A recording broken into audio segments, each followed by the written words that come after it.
Hi students, welcome to lesson 11, Social Research, Elements, Approaches, Applied Fields and Emerging Areas.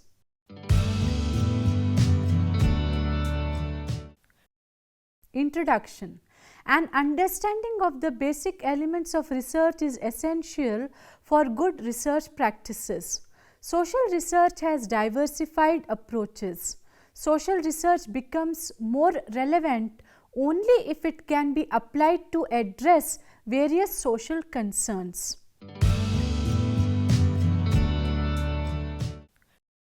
Objectives. At the end of this lesson, you will be able to understand the elements of social research, approaches of social research, applied fields of social research, and also the emerging areas of social research. Let us begin by understanding the elements of social research.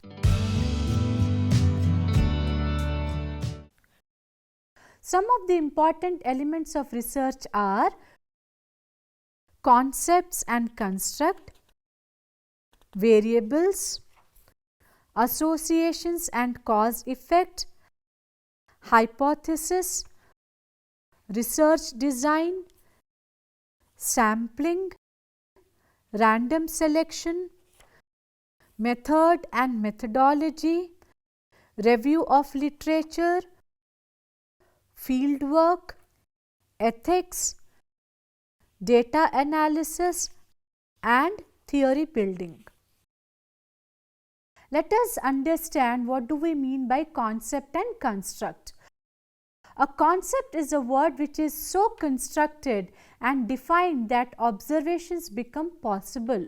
It is an idea that is expressed in words. For example, socialization, development, social change, modernization, etc. Concepts are essential in the process of generalizing and form the basis of language. The concepts are explained through definitions. In social science research, it is necessary to define concepts before undertaking the research. The role of concept is to establish some kind of link with the social world.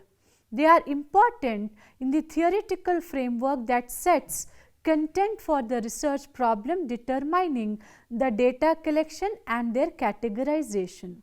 A construct is a concept devised to aid in scientific analysis and generalization. For example, intelligence quotient, emotion quotient, GDP, that is gross domestic product, HDI, that is human development index, PPP, that is purchasing power parity. Variables. A variable is either a result of some factor or it is the factor that causes a change in another variable. In research, there are two types of variables, dependent and independent variables. The purpose of all research is to describe and explain variance in the world. Variance is simply the difference, that is, variation that occurs naturally in the world or change that we create as a result of an influence. One of the most popular examples to explain independent and dependent variable is in terms of medication. For instance, when a researcher gives an active medication to one group of people and a placebo or inactive medication to another group of people, the independent variable is the medication treatment. Each person's response to the active medication or placebo is called the dependent variable. Several things depend upon what the medication is for, such as high blood pressure or muscle pain. Therefore, in experiments, a researcher manipulates an independent variable to determine if it causes a change in the dependent variable. In descriptive studies, variables are not manipulated. They are observed as they naturally occur and then associations between variables are studied. In a way, all the variables in descriptive studies are dependent variables because they are studied in the relation to all the other variables that exist in the setting where the research is taking place. Associations and cause effect are also important elements in research. The term association means that two or more things are related or connected to one another, like type of soil and agricultural productivity, group study and examination performance, height and weight, etc. Associations can be positive or negative. Positive associations suggest that when one variable is increased, the value of another variable increases. For example, good soil quality helps in good agricultural produce. Negative associations mean that when a variable is increased, the value of another variable decreases. For example, special classes are introduced to fail percentage decreases. Finding significant associations during descriptive or experimental studies facilitates in the development of programs or solutions to a particular problem. Hypothesis, which we have already discussed in lesson 6, it is an assumption about relations between variables. It is a tentative explanation of the research problem or a guess about the research outcome. A hypothesis carries clear implications for testing the stated relationship, that is, it contains variables that are measurable and specifying how they are related.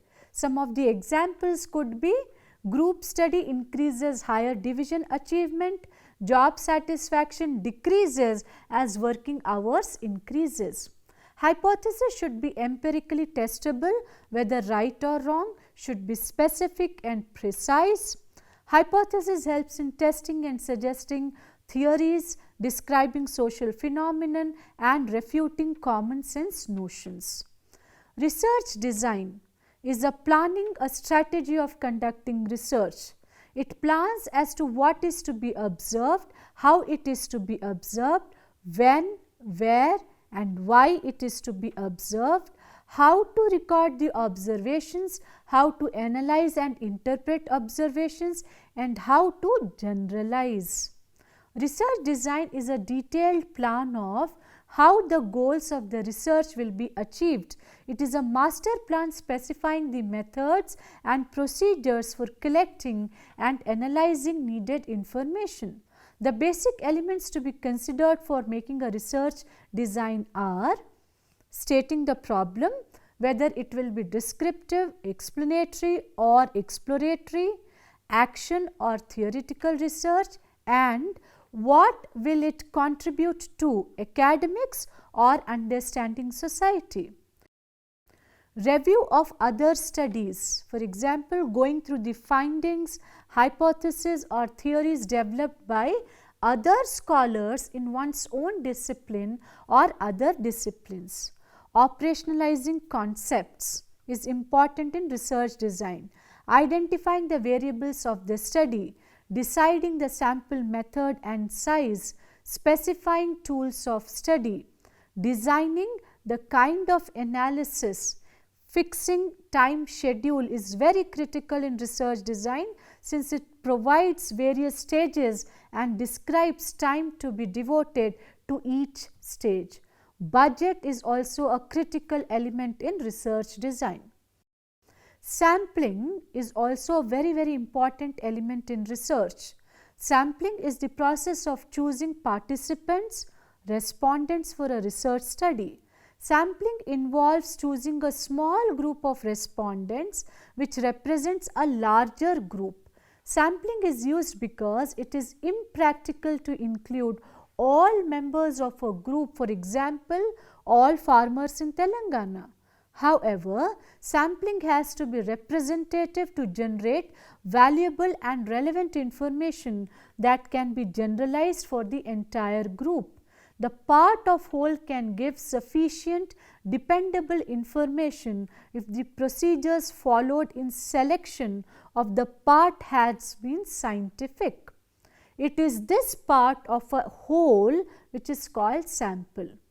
A proper sample must give a precise but correct picture of the population from which it is drawn. Sample must be obtained by probability process. This would permit the use of statistical procedures to describe and analyze the data of the sample. Sample should be small, economical and gathered swiftly to be completed within the time schedule. There are broadly two types of sampling, as you all know, probability sampling and non-probability sampling. Probability sampling is one in which one can specify for each element of population the probability of it being included in the sample. For instance, we can say that the probability can be expressed in the form of a proportion like that of getting a head in tossing is half or say 1 chance in 2 trials. In non-probability sampling, one cannot estimate beforehand the probability of each element being included in the sample. It also does not assure that every element has a chance of being included. Random selection is a form of sampling where a representative group of respondents are selected from a larger group or population by chance. Universe or population can be defined as any collection of persons or objects or events in which one is interested. This can be done by identifying the population, for example, students pursuing post-graduation in Telangana universities and randomly choosing a subset to participate, for example, selecting every 10th or 20th student from the list. This allows for each person to have an equal chance of participating in the study. Allowing each person in the population an equal chance to participate increases the chance that the smaller group possesses characteristics similar to that of larger group. This produces findings that are more likely to be representative of and applicable to the larger group. Method and methodology are significant elements in research. Method is the research technique or practice used to gather and analyze the research data. The data serves as the basis for analysis without which no specific inferences can be made. The relevance, adequacy and reliability of data determines the quality of findings of the study. Data forms the basis for testing the hypothesis formulated in a study. The scientific process of measurement, analysis, testing and inferences depends on the availability of relevant data and their accuracy. The sources of data may be classified into primary sources, which are the original sources from which the researcher directly collects data that have not been previously collected. There are also secondary sources. These sources consist of already compiled data and have been compiled for any other purpose, for example, census reports, annual reports on currency and the finance published by RBI. The techniques of data collection include questionnaires, interviews, focus group interviews, observation, survey, case studies, diaries, experimental method, statistical method, etc. Methodology is the world view through which the research is designed and conducted. It is comprised of our standpoint, the theoretical and conceptual frame and our method. As we have discussed in steps of research, review of literature is very important element in research. A literature review is a comprehensive summary of previous research on a topic. The review describes, summarizes, objectively evaluates and clarifies previous research. It not only gives a theoretical base for the research and helps the researcher to determine the nature of research, it also facilitates the researcher to develop a perspective on the same. Fieldwork. Fieldwork is the soul of any research. Fieldwork means the data collection stage of a research. It reflects the naturally occurring order of events and subjective meanings of those being studied on the basis of responses given by the respondents. Fieldwork uses survey methods such as face-to-face interviews, telephone, postal and online surveys or observation. Each of these methods require different degrees of skills and effort to administer the data collection process, execute the task of actual collection of data and to finally get the data ready for analysis. Ethics. Research ethics are very significant elements of any research. Research ethics focus on the moral principles that researchers must follow in the respective fields of research.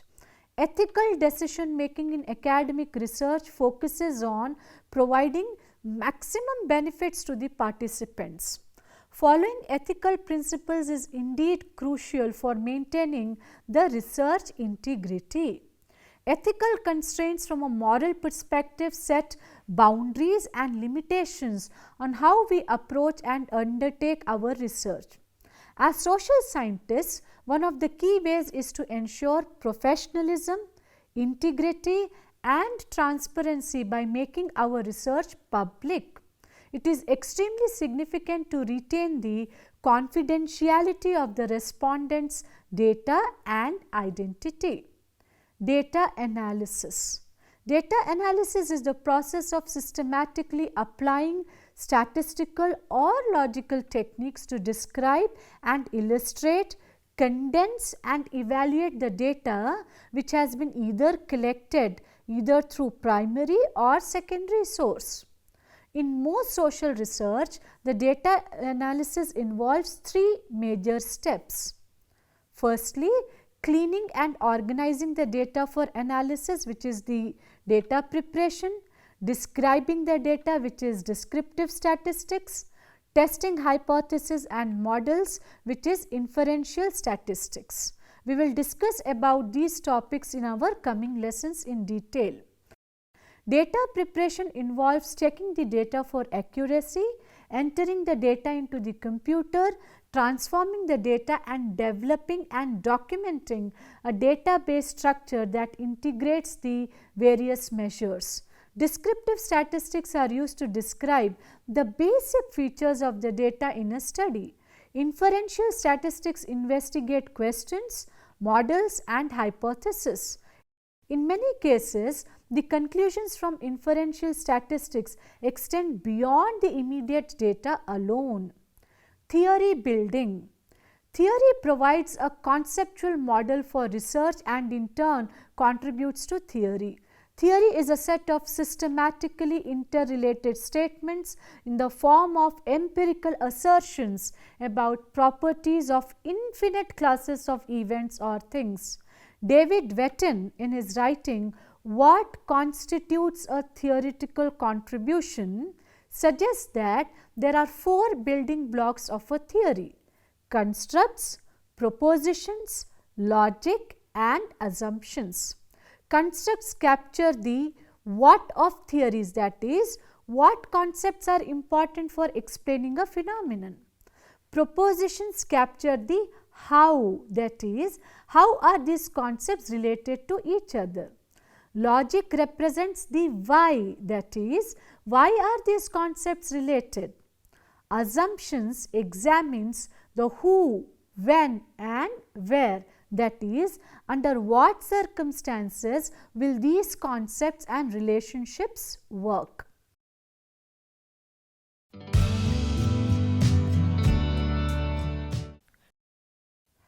Approaches to social research.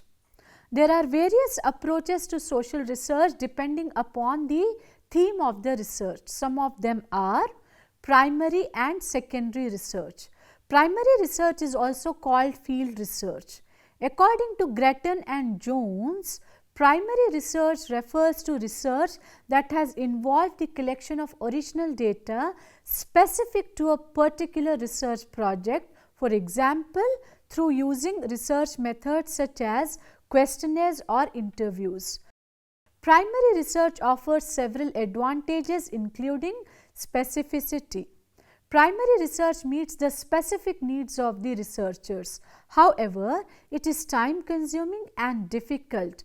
If the sample is not big enough, the results of the research may be misleading. Secondary research is also called desk research. In this type of research, the researcher relies on existing sources of data. Government survey research reports, census company websites, news reports, magazine articles are some of the sources of secondary data. Secondary research is usually carried out at home or library with the help of secondary sources available online or in print medium. Ideographic and nomothetic research. 19th century German philosopher 𝗹𝗶𝗸𝗏, a neo-Kantian, introduced these terms and defined their distinctions. 𝗹𝗶 used nomothetic to describe an approach to producing knowledge that seeks to make large-scale generalizations. This approach is common in the natural sciences and is considered by many to be the true paradigm and goal of the scientific approach. With a nomothetic approach, one conducts careful and systemic observation and experimentation to derive results that can be applied more broadly outside the realm of the study. An ideographic method focuses on individual cases or events. The ideographic approach involves trying to uncover a great deal of detailed information about a narrower subject of study. Sociologists can combine both ideographic and nomothetic approaches to develop a more comprehensive understanding of society. Deductive and inductive approaches to research. According to Grattan and Jones, deductive approach involves testing of a predetermined theory, explanation or hypothesis. This approach helps researchers establish a hypothesis by using existing theories. Existing information is analyzed to accept or reject the hypothesis in order to achieve the research aims. Deductive research is a focused method of testing hypothesis. According to Grattan and Jones, inductive approach generates the explanation from the data collected. It is the opposite of deductive research. It aims at exploring a new theory. It is about moving from specific observations to broader generalizations and theories. Informally, we sometimes call this a bottom-up approach. Inductive approach is flexible as the researcher does not have to follow any predetermined information. However, critics would argue that if observations are incorrect, the researcher would end up in incorrect conclusions. It should be noted that deductive approach is usually adopted by researchers conducting quantitative research, while inductive approach is usually adopted by researchers conducting qualitative research. In a nutshell, both deductive and inductive approaches play an important role in research. Quantitative and qualitative approaches are also used in research. In some studies, qualitative and quantitative methods are used simultaneously.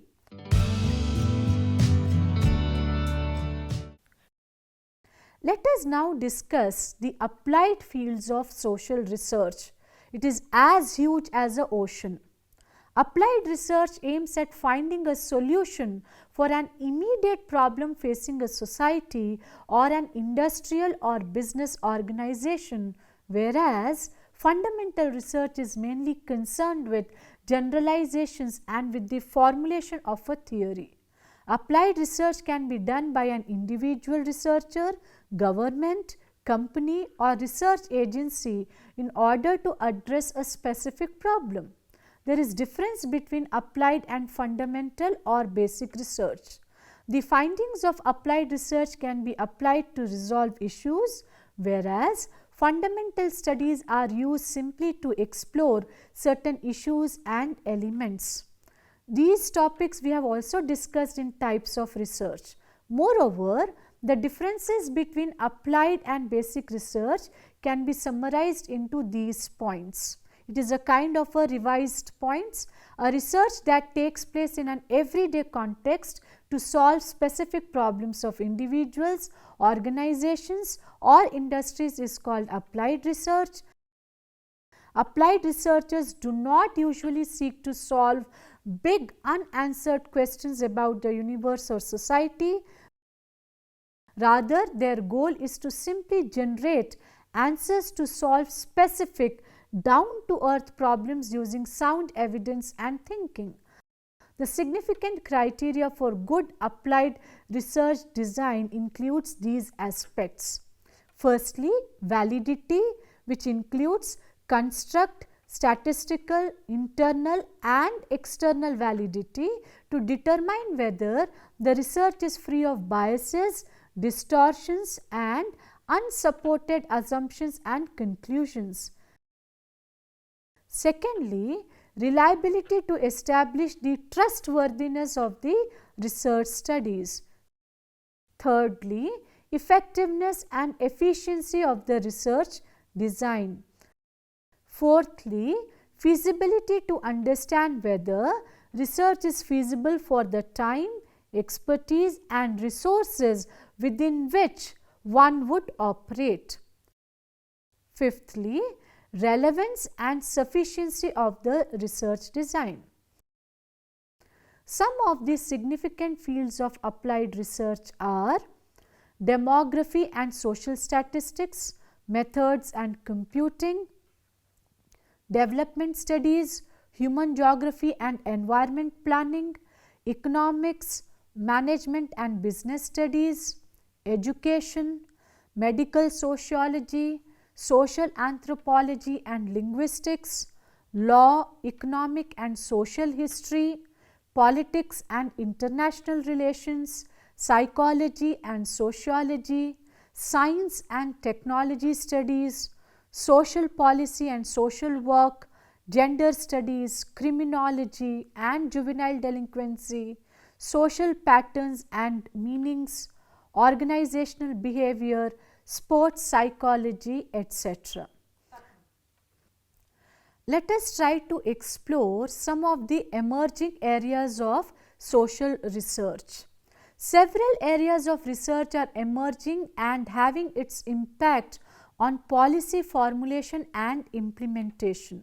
Some of these are program evaluation research, quantitative and qualitative research, working with a hospital or community health center to improve access to health services for people with low literacy skills, designing surveys and collecting data for purpose of tracking public opinion, creating profiles of various populations, for example, Aboriginal people, or measuring change in specific social indicators like fertility, cohabitation, poverty, educational attainment, racism, happiness, etc. Studying the social impact of emergency communications during and after a crisis so that emergency planners can improve communication procedures, working with a community organization for disadvantaged youth, differently abled and marginalized communities, conducting participatory action research in partnership with the community to find out what kind of economic development would work for that community, understanding and resolving issues in group and organizational dynamics within an institution, sociological theory, methods and findings through related disciplines such as urban planning, community development, communications, criminology, social work, etc., women's studies, gender studies, racial and indigenous studies, themes like religion, demography, population studies, issues and challenges like land rights and livelihoods, development, displacement and disparity, education and human rights, social anthropology and tribal conflicts in contemporary times, inclusion and exclusion processes, themes like governance, civil society, public sphere and citizenship, globalization and its impact, corporate social responsibility, industrialization, migration and urbanization, social participation and social change, casteism, communalism and its emerging trends, social problems like poverty, unemployment, conflict resolution, public sociology, social engineering, artificial intelligence and digital technologies, disaster management. The list is not exhaustive. The areas of social research are emerging to meet the diversified needs of human society and community, so that we can make this society a better place to live.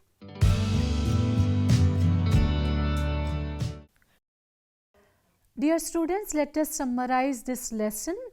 An understanding of the basic elements of research is essential for good research practices. Some of the important elements of research are concepts, constructs, variables, hypothesis, research design, associations, sampling, random selection, techniques of data collection, analysis and theory building. There are multiple approaches to research like primary, secondary, idiographic, nomothetic, qualitative, quantitative, inductive and deductive. Program evaluation research, quantitative and qualitative research, development, displacement and disparity, education, human rights are some of the emerging areas of social research.